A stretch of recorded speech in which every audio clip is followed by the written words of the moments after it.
পিতামাতা যদি মসজিদে যেতে নিরুৎসাহিত করেন, তবে কি তাদের কথা মেনে চলা সন্তান হিসাবে আমার কর্তব্য?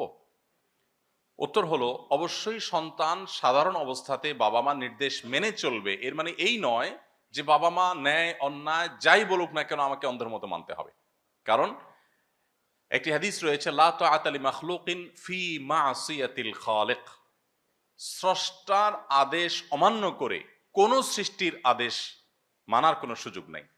আমার বাবা মা আমার কাছে অনেক শ্রদ্ধার, আমার শিক্ষক আমার কাছে অনেক শ্রদ্ধার, আমার বড় ভাই গুণীজন গুরুজনেরা আমার কাছে অনেক শ্রদ্ধার, কিন্তু তার মানে এই নয় যে তারা কোনো অন্যায় নির্দেশ করলে সেটি আমাকে মানতে হবে। অনেকে সরকারি চাকরি করেন, তাদের প্রশ্ন থাকে যে উপরের বসের নির্দেশে আমাকে অন্যায় কাজ করতে হয়।